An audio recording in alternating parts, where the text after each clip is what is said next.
Fala pessoal, seguindo nossos vídeos sobre o mestrado que eu realizei. Nesse vídeo eu queria conversar sobre o tempo, o uso do tempo, ou melhor dizendo, a demanda de tempo relacionada a uma jornada dessa, tá?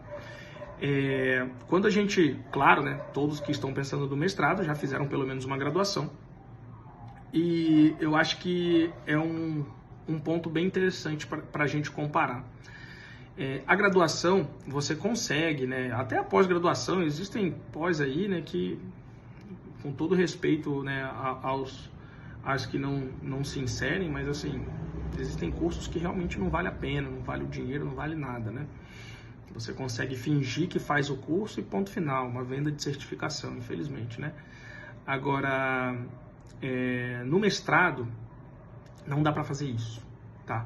Então, algo que tem que, sem dúvida, ser pensado quando você vai decidir por enfrentar uma jornada dessa, é o tempo que isso vai te tomar, porque vai tomar tempo, tá?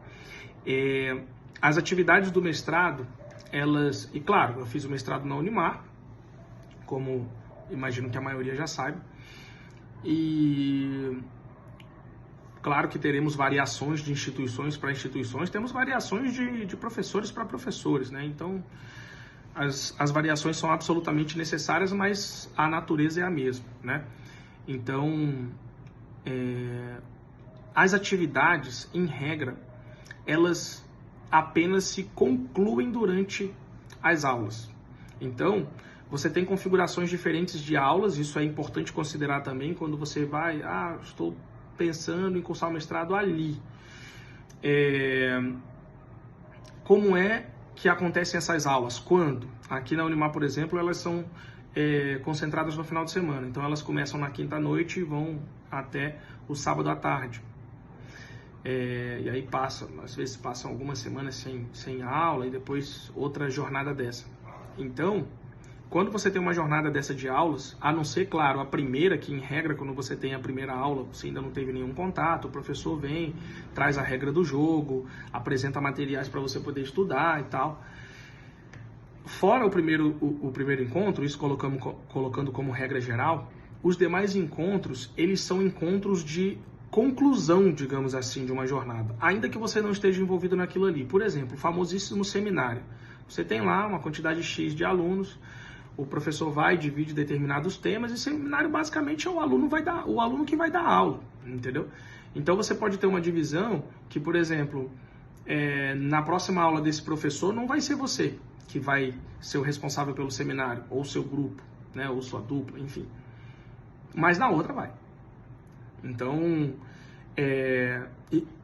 isso precisa ser pensado no aspecto de, aqui que eu quero chegar, não adianta ir para assistir a aula e a aprovação vai acontecer, como muitas faculdades funcionam, como muitas pós funcionam, tá? Tanto que na minha turma nós tivemos 2 colegas que não chegaram ao final. Não chegam por quê? Porque você precisa de estudo durante esse período do mestrado, você precisa de tempo para aplicar, não só nesse estudo, mas na produção dos artigos, e essa exigência de artigos ela varia de instituição para instituição, a quantidade de artigos por semestre, digamos assim. Então, tudo isso eu estou colocando assim, de coração mesmo, não é querendo assustar de forma alguma. Não tem como encarar um mestrado como se faculdade fosse. Não tem. A pessoa que for para o mestrado com essa intenção, com certeza vai jogar tempo e eventualmente dinheiro no lixo, né? Porque começou e não terminou, né? Tivemos 2 colegas que, do meu termo, né?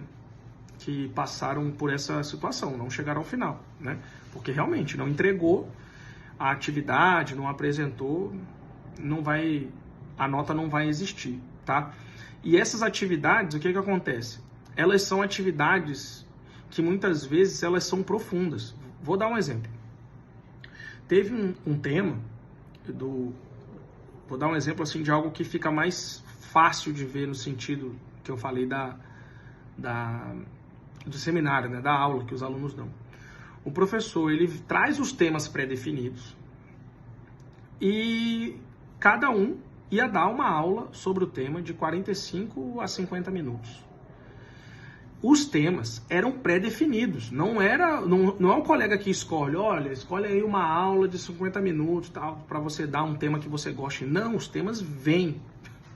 E existe uma ordem de escolha. Você pode, inclusive, dentre os temas possíveis, pegar o pior, na sua opinião. Entendeu?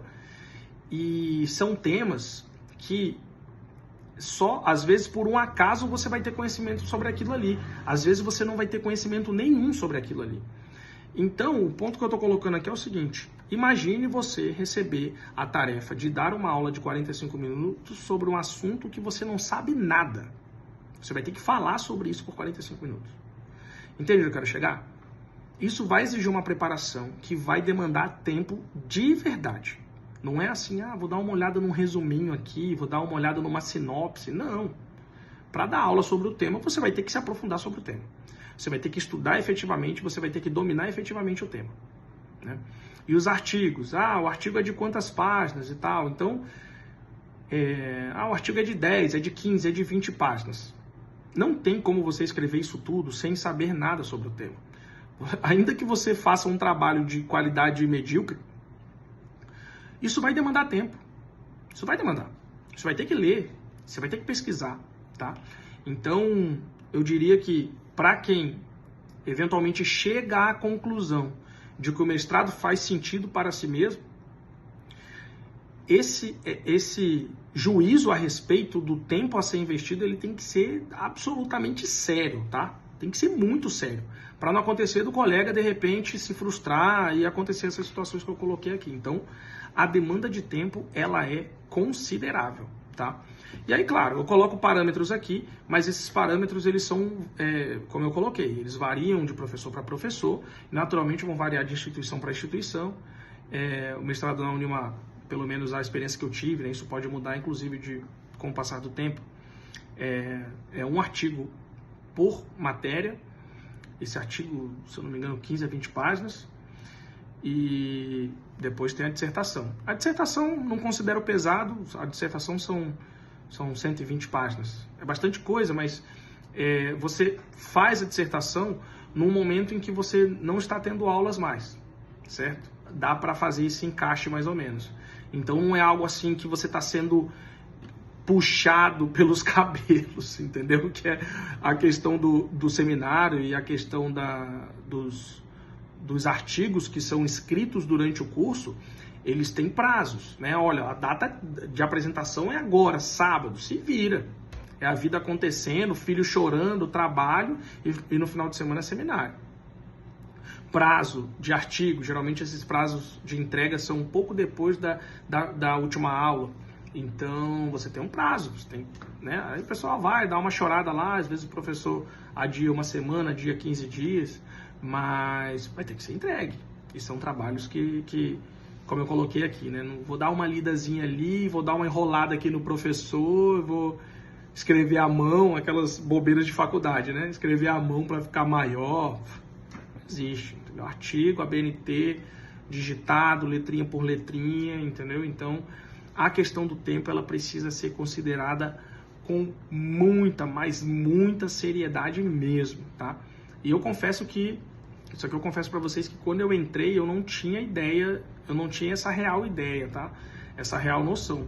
Talvez, acho que foi até bom, porque se eu tivesse, eu lembro que eu estava estudando para entrar no mestrado, a Manuela a gente estava entendendo como é que dorme um recém-nascido, né? Ou não dorme, né? No caso do recém-nascido Manuela. Mas isso é uma outra questão, tá? É isso. Acho que em relação a esse fator tempo é algo... a gente tem um vídeo já como concluído, né? Se você tiver mais alguma dúvida em relação a essa dinâmica, coloca aqui que a gente conversa aí. No que eu puder ajudar, vou estar aqui, tá? Valeu!